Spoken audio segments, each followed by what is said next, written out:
Wondering what the first year of marriage and business looks like? Whilst every relationship is unique, we do believe that we can learn from the experience of others. Personally, hearing about other entrepreneurs' relationships have also helped us in better understanding the challenges that entrepreneurs and their partners go through. So in this episode, we share 5 lessons from our first year of marriage and business. Well, it wasn't always easy, but we did learn a bunch of things in the process that brought us closer as a couple. So we hope that you find the lessons helpful for your own relationship. So keep listening. Welcome to Founders Connect podcast. We help lifestyle entrepreneurs to grow their business online and create a happier marriage.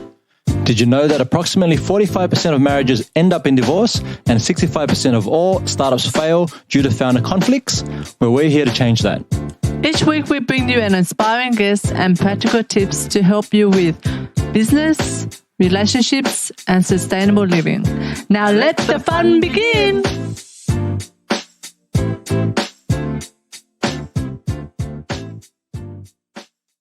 Hi, I'm Cindy Pham. And I'm Anthony Chansamuth. And we're from Founders Connect. This week's fan shout out goes to Caroline Lowe Grandjean Thompson. This is what she has to say. Oh my God! I listened to a recent podcast, Screw the 9 to 5. It's freaking amazing. You guys are so good at facilitating interviews, really powerful and provocative questions, and great relevant content. I love the mix of business and relationships content. This is real life. Josh and Jill sound like such champions. Love it, love it, love it. Well, thank you, Caroline. And she's given us a 5 stars for that. And if you want your review to be read out on our next podcast, make sure you head over to foundersconnect.co/review and you can then leave your review on iTunes or Stitcher. And you just might be the person that we shout out next time. Yeah! Today we're sharing 5 lessons from our first year of marriage and business. Alrighty, so why do we want to talk about this stuff? Because we want to help people, entrepreneurs, do that. Okay, that's right, dude. So there are a couple of things that come up and that we've experienced along the way, and some of our community members have shared with us as well around getting married and building a business. Okay, so something that can happen is that you can feel one person or both people can feel lost after the wedding. Another thing that can happen is that you're just not sure if you're on the right path as a couple or where you need to be 1 year after the wedding, okay? And the third thing that could happen is you may be struggling with building a business and also working out how to maintain a happy marriage at home, which then is like a cyclical effect, because if you're not happy at home, the business isn't great. The business isn't great, you're not happy at home. So you get caught in this cycle, which is not exactly great. Now, why don't we share just a bit about our journey to give this context? Okay, do you remember when we met? Yeah, sure. We met March 2015. Oh, is that so? Yes. And when did we get engaged, Cindy? Oh, yeah, April 2016. All right. So we didn't have the 5-year courting process that Cindy expects. We didn't have even a 1-year courting that I expect. And then we had a beautiful wedding, April 2017. Remember what date that was? 21st April 2017. And then a month later, we became digital nomads. So I quit my part-time job that I had at the time, and we went full in on the business and also in moving around the world. Yeah, that was fun. Okay, so currently now it is August 2018, and we're actually 16 months into our marriage and 15 months into being digital nomads. Whoa. That's a bit crazy. And there's a lot that we can share about this. So let's jump into it. Here are 5 lessons that we can share from our first year of marriage and business. And we're going to talk about the wedding, okay, what we learned there. Number 2, we're going to talk about money. Number 3, the nomad journey and becoming nomads. Number 4 is the transition from being engaged to being a married couple. And then number 5, communication and dealing with difficult conversations. Okay, Cindy, let's start with number 1, the wedding. Oh, do you want me to start with the wedding? Yes, because you love the wedding. Oh, definitely. It was such a great not experience. Okay. What does that mean? So basically, everything I kind of wish or kind of wanted in a wedding to be smooth didn't go smooth, but it was a not perfect but perfect wedding to me. So do you remember what happened? Yeah, I remember that everything that we had planned didn't go to plan. So that was from me arriving 30 minutes late to the morning ceremony to you falling off the stage at one point. Yeah, we'll give you more details on that probably in a later episode. Okay.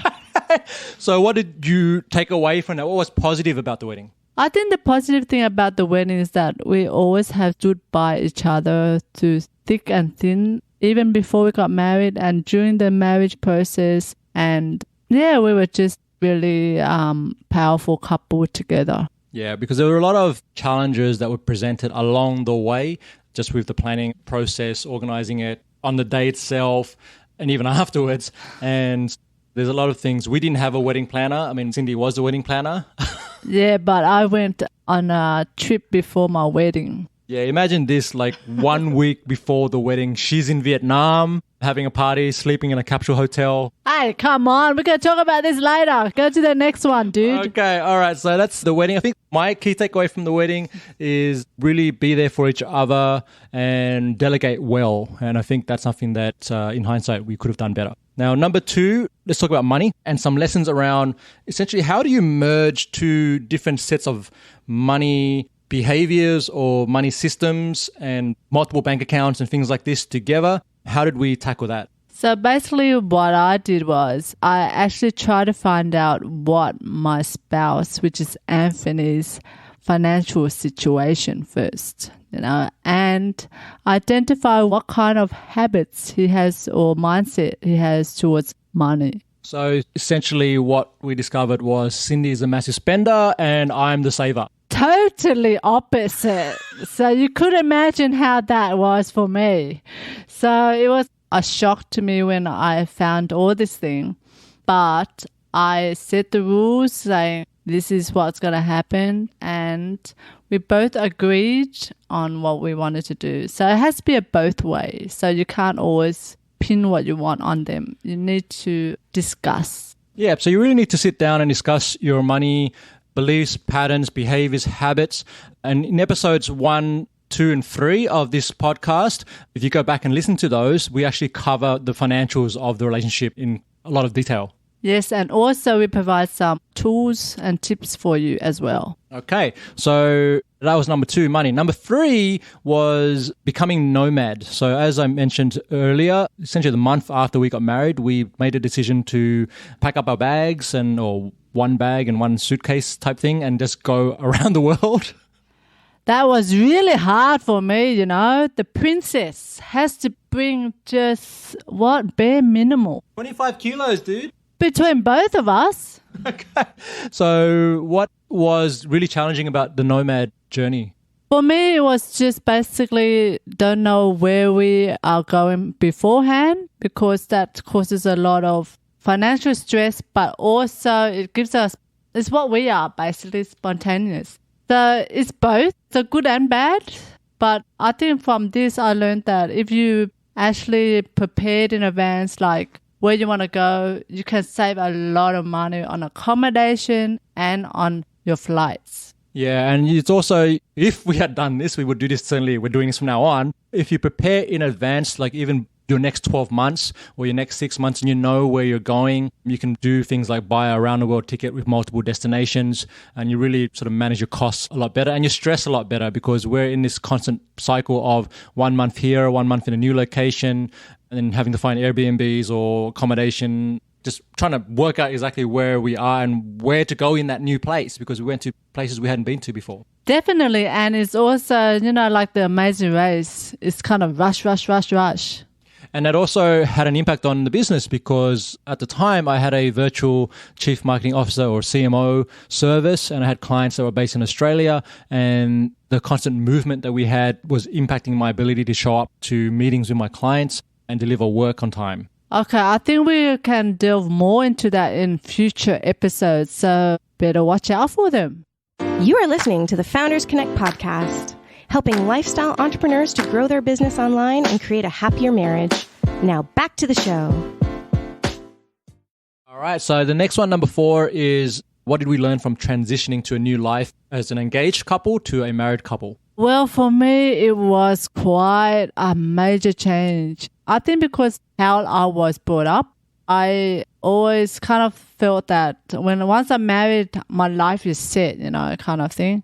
And, I just follow my husband. But the reality is I'm quite an independent person. So that kind of struck me in the middle, like, oh no, what am I going to do? Oh, I just did this. But because we are moving so much, I didn't have time to focus or think on that. And that's what I've learned. As a married couple, you need to be your own individual, and you also need to find a spot as a couple. Yep. So one thing that we implemented was a monthly me day, and all you're doing is you're spending time with yourself, ideally off the phones, off the internet, and just like, I like to go to the park or go to a cafe, chill out, and do something that you enjoy for yourself and reward and acknowledge and love yourself. Because when you're happy being alone with yourself, you actually bring that into your relationship. And the best thing I'd see is how much we miss each other at the end of those me days. And we're always like, I miss you. And we come back together, and we're deliberately creating the space to miss each other, which is something that we didn't have before because we in our face all day, every day for a year. Yes, imagine that for 24/7. I wonder if anybody's pulling somebody's hair at the moment. And the other part around this particular topic is, we don't actually have a course or anything like that we went to learn how to become a husband and a wife. It's interesting. I do that for business. So I'll go take a marketing course or a marketing degree or whatever it is. And Cindy certainly did it for her career. But it's not an easy thing for a new couple to do, because it's like, who do you turn to? All right. And the challenge for us is we don't really know any other couples who are newly married, also nomads, also running their own businesses and this sort of thing. And so this is the reason why we created Founders Connect, so we can actually create a space and a place for people like us to connect. Exactly. So I had that massive problem, and I definitely thought this was a great idea for us to do and grow together. And that's what it's all about. Exactly. Okay, next one, number 5. Communications and difficult conversations. I remember this one because I started this one. So tell them what happened. Okay, so basically one time I was kind of like fed up in a way that I felt that I was losing myself. And so I think that it was up to the really maximum that I could do. So I decided to resign. Okay, so let's put some context here about what happened, because Cindy just went straight to this is what happened. But leading up to that, so Cindy had been, as we mentioned in our previous episode, Cindy had actually joined my company, so Simple Creative Marketing, as our Chief Operating Officer, and had been doing that role for some time, almost a year. And it just got to a point where she didn't feel that she was really adding value to it, or that she was receiving enough value from that role. That caused the situation where we were in Sydney, and at one point I wake up, come into the office, and there's a letter, like an envelope sitting on my computer, and it's essentially a resignation letter from my wife / co-founder. And then that whole day was just emotional craziness, and really at the time not very fun, but very powerful experience for both of us. Yeah, so it opened up to those difficult conversations where you are totally honest with how you feel about what has happened and how you want to go going forward. And that's so important, because it really comes down to what I learned from that was the ability for each partner to set clear boundaries around how they wanted to be appreciated, how they wanted to be work they wanted to do, and their role within the company and also in the relationship, right? So that decision, looking back at it, was a very smart decision from Cindy's part, because what she was, and I picked this up straight away that day, was she was prioritizing our love and our relationship first. And that's what really it was about. And she needed to find out who she was and get back to who she was before we got married. And I 100% support and appreciate that, even though it hurt for me to have my partner essentially resigned from the business. Yes, but not fully. But anyway, basically having those difficult conversations make you grow as a couple. So don't be despair to bring those up. Okay, so rather than have people listening to this repeat what happened to us, what's the one tip you can suggest into how to even enter a difficult conversation? So basically, you have to think in the terms of the other person that's receiving it. How would they perceive it? And you have to ensure that this is from love. You're doing this out of love and not selfishness. So that's very important. I think it's also you need to create the environment that is not interrupted there. So you can have a safe environment to fully express how you feel and let the other person express how they feel as well. And to add to that, it's like anything really, like if you wanted to grow your muscles, you would go and, work out every day or every week and make it a consistent process and practice.